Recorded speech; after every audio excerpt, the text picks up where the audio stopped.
ഹീമശൃംഗം തറവാട് പാലക്കാട്ടെ വളരെ പ്രസിദ്ധമായ തറവാടാണിത്. ഇവിടുത്തെ മൂത്ത മകൻ ജയകൃഷ്ണന്റെയും ഭാര്യ സ്മൃതിയുടെയും മൂത്ത മകനാണ് ദത്താത്രേയൻ എന്ന ദത്തൻ. ദത്തന്റെ ഏറ്റവും വലിയ ആഗ്രഹമാണ് ഒരു അധ്യാപകനാവുക എന്നത്. അതുകൊണ്ട് തന്നെ തറവാട് വകയുള്ള ബിസിനസ്സിനൊന്നും ദത്തന് താല്പര്യമില്ലായിരുന്നു. ദത്തിന് എല്ലാ കാര്യത്തിലും സ്വന്തമായ തീരുമാനവും അഭിപ്രായവും ഉള്ളതുകൊണ്ട് തന്നെ പല കാര്യത്തിലും അച്ഛനും മകനും തമ്മിൽ അഭിപ്രായ വ്യത്യാസം പതിവായിരുന്നു. അതിനിടയിൽ നിന്നും മകനെ വാദിക്കുന്നതും അമ്മ സ്മൃതിയായിരുന്നു. ഭാര്യയുടെ ന്യായമായ വാക്കിന് വില നൽകുന്ന ഒരാളായിരുന്നു ജയകൃഷ്ണൻ. ദത്തിന് ഒരു അനിയത്തി കൂടിയുണ്ട്, ധ്രുവിക എന്നാണ് അവളുടെ പേര്. അവളെന്ന് വെച്ചാൽ ദത്തിന് ജീവനാണ്. അവൾക്കും ഏട്ടനെന്ന് വെച്ചാൽ ജീവനാണ്. ധ്രുവിക ഇപ്പോൾ PG ഒക്കെ കഴിഞ്ഞ് അവരുടെ കമ്പനിയിൽ തന്നെ ജോലി ചെയ്യുകയാണ്. ഒരിക്കൽ കളിയും ചിരിയും നിറഞ്ഞ ആ തറവാടിപ്പോൾ ആകെ ദുഃഖത്തിൽ ആഴ്ന്നിരിക്കുവാണ്. ദത്തന്റെയും ധ്രുവികയുടെയും കളിയും ചിരിയും നിറഞ്ഞിരുന്ന തറവാടിപ്പോൾ 6 മാസമായി ഇങ്ങനെ മൂകമായിട്ട്. എടാ ദത്ത, നീ ഇപ്പോഴും അവളെ കുറിച്ച് ഓർത്തിരിക്കുവാണോ? ദത്ത, ഇങ്ങനെ നിന്നെ കളഞ്ഞിട്ട് പോയി ഉയർത്തി ഇപ്പോഴും ഓർത്തോണ്ടിരിക്കുന്നത് എന്തിനാടാ? മതി, ഇനിയും ഇങ്ങനെ സ്വയം ഒരുക്കി ജീവിതം കളയാതടാ. അവളെ മറക്കടാ എന്ന ദീക്ഷിതിന്റെ വാക്കുകൾ കേട്ട് അഗ്നി ജ്വലിക്കുന്ന കണ്ണുകളാൽ ദത്തൻ അവനെ നോക്കി. എടാ, ഇത്രയും നേരം ഞാൻ മിണ്ടാതിരുന്നത് നീ എൻ്റെ ദക്ഷയുടെ ചേട്ടനായതുകൊണ്ട് മാത്രം. ഇപ്പോൾ നിന്റെ സ്ഥാനത്ത് വേറെ ഏതെങ്കിലും എൻ്റെ കൂട്ടുകാരായിരുന്നെങ്കിൽ എൻ്റെ ദക്ഷയെക്കുറിച്ച് ഇങ്ങനെ പറഞ്ഞിരുന്നെങ്കിൽ സത്യമായിട്ടും നീ കാണുന്നത് മറ്റൊരു ദത്തനെയാകും എന്നും പറഞ്ഞ് ദത്തൻ ദേഷ്യത്തോടെ ഇറങ്ങിപ്പോയി. ദീക്ഷിത് വർമ്മ ദത്തൻ്റെ കുട്ടിക്കാലം മുതലുള്ള സുഹൃത്താണ്. ദത്തൻ്റെ തറവാടിന് തൊട്ടടുത്തുള്ള മാണിക്കശ്ശേരി തറവാട്ടിലെ മൂത്ത സന്താനമാണ് അവൻ. അതുപോലെ ഈ 2 തറവാട്ടിലെയും കാരണവന്മാർ തമ്മിൽ നല്ലൊരു സൗഹൃദമുണ്ടായിരുന്നു. അതേ പാത തന്നെ പുതിയ തലമുറയും പിന്തുടർന്നു. ദീക്ഷിതിനെ പോലെ ഇത്ര അടുപ്പമുള്ള മറ്റൊരു കൂട്ടുകെട്ടും ദത്തന് വേറെയില്ല. ദത്തന്റെ സ്കൂൾ കാലവും കോളേജ് കാലവും എല്ലാം ദീക്ഷിതിന്റെ കൂടെ ഒന്നിച്ചായിരുന്നു. അങ്ങനെയാണ് അവന്റെ അനിയത്തി ദക്ഷണ എന്ന എല്ലാവരുടെയും ദക്ഷയെ ദത്തൻ പരിചയപ്പെടുന്നത്. പിന്നെ അവൾ ദച്ചൂട്ടിയായി മാറി. ആദ്യമൊക്കെ തന്റെ അനിയത്തിയുമായി ചെങ്ങാത്തം കൂടി നടന്ന കുറുമ്പിയെയാണ് അവന്റെ മനസ്സിൽ അവൾ കടന്നു വന്നതെങ്കിലും പിന്നെ പ്രായം കൂടുന്നതോടൊപ്പം അവരുടെ ബന്ധത്തിന്റെ അർത്ഥതലങ്ങൾ മാറിത്തുടങ്ങി. ഒടുവിൽ കല്യാണത്തിൽ വരെ എത്തി നിന്നും. പിന്നെ സംഭവിച്ചതൊക്കെ 2 തറവാടിനെയും ഒരേപോലെ തകർത്തു. ആ തകർച്ചയിൽ തന്നെ സ്വയം നീറിയുരുക്കുവാണ് ദത്തനും. ഒന്ന് കണ്ണടയ്ക്കാൻ പോലും പറ്റുന്നില്ല. എപ്പോഴും നീയാണല്ലോ എൻ്റെ കണ്ണുകൾ നിറഞ്ഞു നിൽക്കുന്നത്. നിന്നെ ഓർക്കാൻ ഉള്ള ആഗ്രഹിക്കുന്നതെങ്കിലും നിന്റെ ഓർമ്മകളിൽ എനിക്ക് വേദന നൽകുന്നു ദച്ചൂട്ടി. എവിടാ നീ? എന്ന് ഞാൻ നിന്റെയാണെന്ന് പറഞ്ഞിട്ട് ഇന്ന് നിനക്ക് എന്നെ വേണ്ട ദച്ചൂട്ടി എന്നും പറഞ്ഞൊരു ഭ്രാന്തനെ പോലെ അവൻ ചുമരിൽ പതിപ്പിച്ച് അവളുടെ ഫോട്ടോകൾ നോക്കി ദത്തൻ അലറിക്കരഞ്ഞു. അവൻ്റെ വേദന കണ്ടു നിന്ന അവൻ്റെ അമ്മയുടെ മാതൃഹൃദയം ചുട്ടുപൊള്ളി. തൻ്റെ കുഞ്ഞിനിങ്ങനെ ഒരു അവസ്ഥ ഉണ്ടാകുമെന്ന് ഒരിക്കലും വിചാരിച്ചില്ലെന്നും പദം പറഞ്ഞ് അവർ കരഞ്ഞുകൊണ്ടുപോയി. ദത്തൻ്റെ മുറിയിൽ നിന്നും ഉയർന്ന വേദന നിറഞ്ഞ കരച്ചിൽ സഹിക്കാനാവാതെ സ്മൃതി ദത്തനെ കണ്ട് സംസാരിക്കാനായി വാതിൽ തുറന്ന് കണ്ട കാഴ്ച ആ മാതൃഹൃദയത്തെ മുറിവേൽപ്പിച്ചു. നിലത്ത് ഒരു ഷീറ്റ് പോലും വിരിക്കാതെ അവിടെ കിടന്ന് എന്തെല്ലാമോ പുലമ്പിക്കരയുന്ന ദത്തൻ.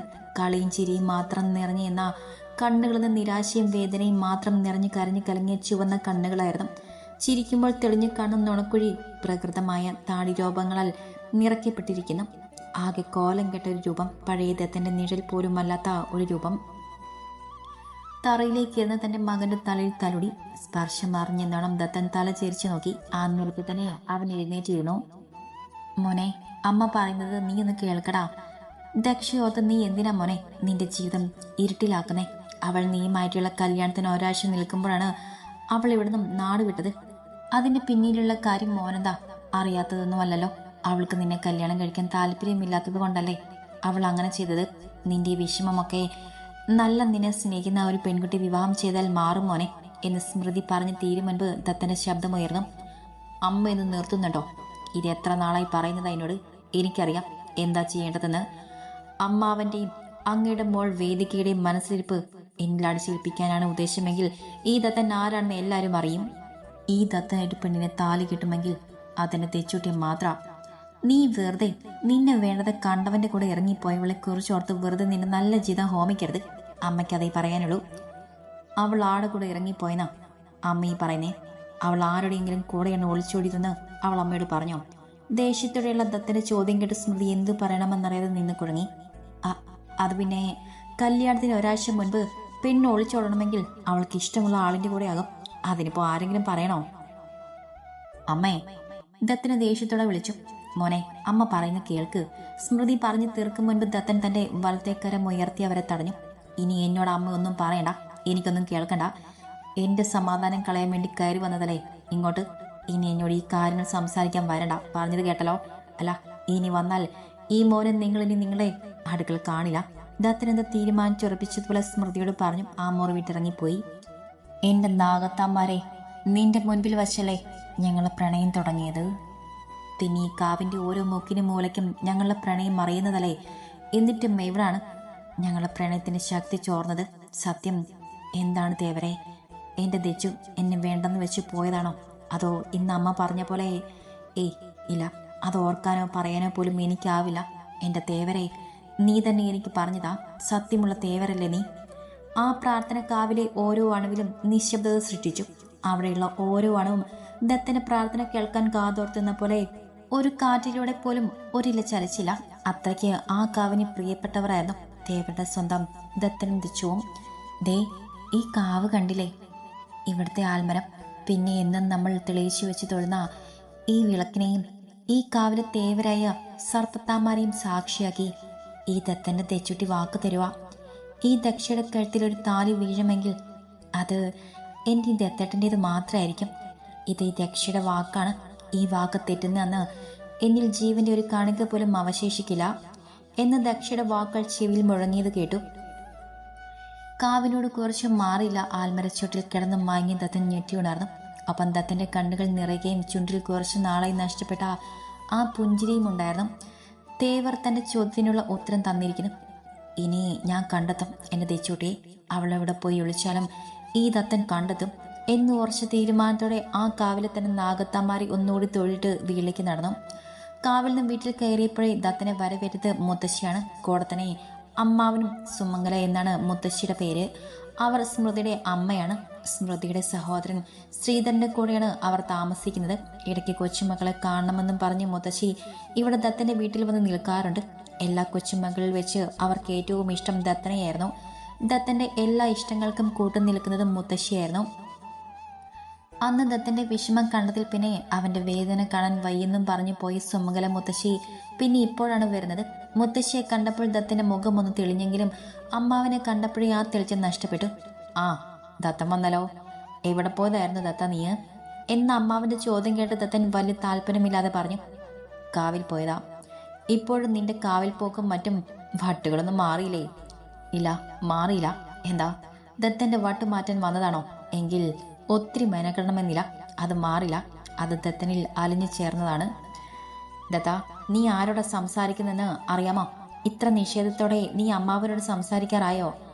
എനിക്കറിയാം അമ്മേ, ഞാൻ ആരോടാണ് സംസാരിക്കുന്നതെന്നും എൻ്റെ കാര്യത്തിൽ ആവശ്യമില്ലാതെ കൈ കടത്തുന്നത് എനിക്ക് ഇഷ്ടമല്ലെന്നും അറിയില്ലേ? ദത്തൻ ദേഷ്യത്തോടെ പറഞ്ഞു. അതേലോ, നിന്റെ ഇഷ്ടത്തിന് എല്ലാവരും കൂട്ടുനിന്നതല്ലേ ഒരിക്കൽ അപമാനപ്പെട്ടത്? അതൊക്കെ എന്നും ഞങ്ങളുടെ മനസ്സിലുണ്ട് ദത്ത. നിനക്ക് നിന്നെ ഇഷ്ടപ്പെടുന്നവരെ ആരെയും പിടിക്കില്ലല്ലോ. നിനക്ക് നിന്നെ വേണ്ടത്തവരെയല്ലേ ഇഷ്ടം? ശ്രീധരൻ പുച്ഛത്തോടെ പറഞ്ഞു. അതെ, എനിക്ക് എൻ്റെ ഇഷ്ടങ്ങൾ തന്നെയാണ് വലുത്. അതിന് ദൈവം തമ്പുരാൻ ഇറങ്ങി വന്ന് പറഞ്ഞാലും ഈ ദത്തിന് ഒരു തീരുമാനമേ ഉള്ളൂ. പിന്നെ നിങ്ങൾ പറഞ്ഞല്ലോ എന്നെ ഇഷ്ടമല്ലാത്തവരെയാണ് എനിക്കിഷ്ടമെന്ന്. ഞങ്ങളുടെ പ്രണയം കണ്ട് ഈ കാവും ഈ നാടും തന്നെ പറയും ഞങ്ങളുടെ പ്രണയം എന്താണെന്ന്. ഞങ്ങൾ ഏറ്റവും കൂടുതൽ അറിയുന്നതും അവർക്കാണ്. അതിനെയും അങ്ങനെ തന്നെയായിരിക്കും. പിന്നെ മറ്റൊന്നുകൂടി പറഞ്ഞല്ലോ, എന്നെ ഇഷ്ടമുള്ളവരെ എനിക്കിഷ്ടമല്ലെന്നോ? അല്ല, എനിക്കറിയാൻ മേലാഞ്ഞിട്ട് ചോദിക്കുമോ? ആർക്കാ എന്നെ ഇതിനു മാത്രം പിടിച്ചു കിടക്കുന്നേ?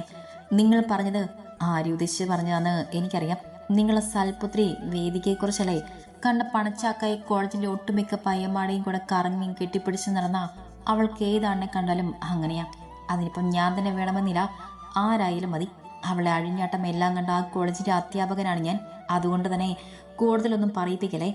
മോളുടെ നല്ല പ്രവർത്തികൾ അത് പറയാൻ തുടങ്ങിയാൽ നിങ്ങളിപ്പോൾ വിയർത്ത് നിൽക്കുന്നതിനേക്കാൾ വിയർക്കും. ദത്തന്റെ വാക്ക് കേട്ട് ശ്രീധരന് ഒന്നും പറയാൻ പറ്റാത്ത അവസ്ഥയായി. അയാളുടെ നിൽപ്പ് കണ്ട് സുമംഗല മുത്തശ്ശിക്ക് ശരിക്കും ബോധിച്ചു. അവർ ദത്തനെ നോക്കി എന്ന് കാണിച്ചു. അത് കണ്ടതും ദത്തനും മുത്തശ്ശിയെ നോക്കി ചിരിച്ചു. ദത്തൻ മുത്തശ്ശിയും വിളിച്ചുകൊണ്ട് അകത്ത് കയറി അവന്റെ മുറിയിലേക്ക് നടന്നു. മുത്തശ്ശിയെ, സുഖാണോ? ദത്തൻ മുത്തശ്ശിയെ കട്ടിലെത്തിയിട്ട് ചോദിച്ചു. എൻ്റെ ദത്തുട്ടൻ വിഷമിച്ചിരിക്കുമ്പോൾ ഈ മുത്തശ്ശി എങ്ങനാ സുഖമായിട്ടിരിക്കുന്നേ? എൻ്റെ ഏറ്റവും വലിയ ആഗ്രഹമായിരുന്നു നിന്റെയും ദച്ചുട്ടിയുടെയും കല്യാണം നടക്കുന്നത് കാണണമെന്ന്. ഇനി എൻ്റെ ആഗ്രഹം നടക്കാതെ കണ്ണടയ്ക്കാനായിരിക്കും എൻ്റെ യോഗം എന്നും പറഞ്ഞ് മുത്തശ്ശി ദത്തൻ്റെ മുഖത്ത് തലോടി. ദത്തൻ മുത്തശ്ശിക്കൊരു വേദന നിറഞ്ഞ ചിരി സമ്മാനിച്ചുകൊണ്ട് പറഞ്ഞു. എന്നെ സ്നേഹിച്ച ദച്ചുട്ടി ഒരിക്കലും എന്നെ ചതിക്കില്ല. അങ്ങനെ വന്നാൽ അത് അവളെ തന്നെ അവൾ ചതിക്കുന്ന പോലെയല്ലേ? കാരണം ഞങ്ങളുടെ പ്രണയം മാനസികമായി ആത്മാവിൽ അത്ര അലിഞ്ഞു ചേർന്നതാണ്. ദേഹമില്ലാതെ ദേഹിയിൽ ചേർന്ന ആത്മബന്ധം. അതിൻ്റെ ശക്തി വേണ്ടുവോളം ഞങ്ങൾ മനസ്സിലാക്കിയതും ഞങ്ങളുടെ പ്രിയപ്പെട്ട കാവ്യ തേവരിൽ നിന്നാണ്.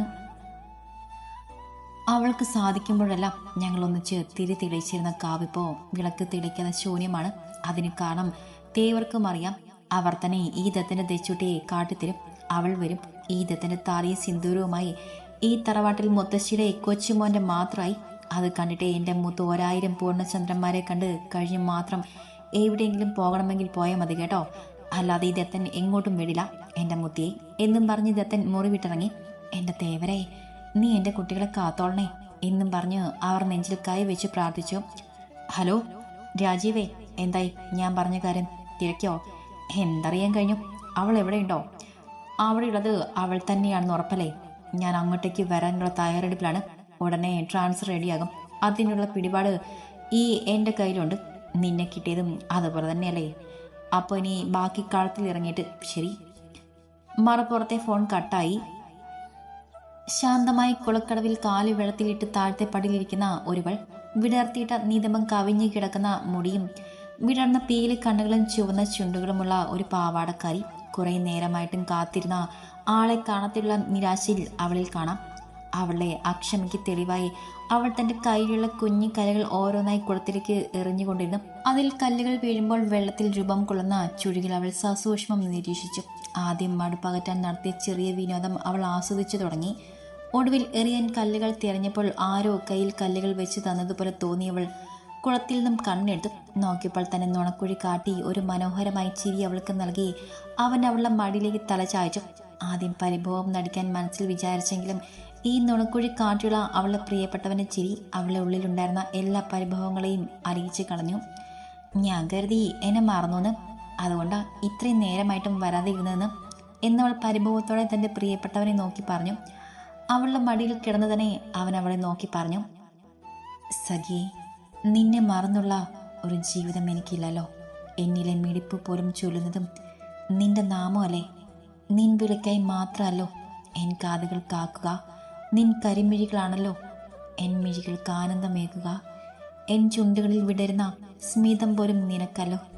എന്നിലെ നിഴൽ പോലും തീർന്നത് നിന്നെയല്ലേ പ്രിയേ? എൻ്റെ മാഷേ, നിങ്ങളെ ഉള്ളു മുഴുവനും കവിതകളാണല്ലോ. എങ്ങനെ സാധിക്കുന്നു ഇതൊക്കെ? ഈ വരികൾ ഹൃദയത്തെ സ്പർശിക്കുന്ന പോലെ. അതും എൻ്റെ ഹൃദയത്തിൽ നിന്നും വരുന്ന വാക്കാണ്. അതുകൊണ്ടാ പിന്നെ നിനക്കായി മാത്രമുണ്ടായ വരികൾ എന്നും പറഞ്ഞ് ആ ചെറുപ്പക്കാരൻ അവളുടെ മടിയിൽ ഒന്നുകൂടെ ചേർന്ന് കിടന്നു. അങ്ങനെയെങ്കിൽ എനിക്ക് മരണം സംഭവിച്ചാലോ? അവളുടെ വാക്ക് കേട്ടതും അവൻ അവളുടെ മടിയിൽ നിന്നും എഴുന്നേറ്റിട്ട് ദേഷ്യത്തോടെ പറഞ്ഞു, അങ്ങനെ സംഭവിച്ചാൽ ആ കുളത്തിലേക്ക് ചാടി ഞാൻ നീന്താൻ ശ്രമിക്കാതെ മൃത്യുവിന് കീഴടങ്ങും. എന്നിട്ട് നിന്റെ അടുക്കിലെത്തും എന്നും പറഞ്ഞുകൊണ്ട് അവൻ ആ കുളത്തിലേക്ക് ചാടി. വേണ്ട, അങ്ങനെ ചെയ്യല്ലേ. എന്താ മോളെ, എന്താ പറ്റിയേ? മോളെന്താ വേണ്ടാന്ന് പറഞ്ഞ് നിലവിളിച്ച് ഉറക്കത്തിൽ നിന്നും ഞെട്ടിയുണ്ടായിരുന്നേ? ശിവേ, വല്ല ദുസ്വപ്നം കണ്ടതാകും. മോള് പേടിക്കണ്ട, അമ്മയിലെ അടുത്തുള്ളത്. അത്രയൊക്കെ അവർ പറഞ്ഞിട്ടും ശിവന്യ ആ സ്വപ്നത്തിൽ തന്നെ കുടുങ്ങിക്കിടക്കുകയായിരുന്നു.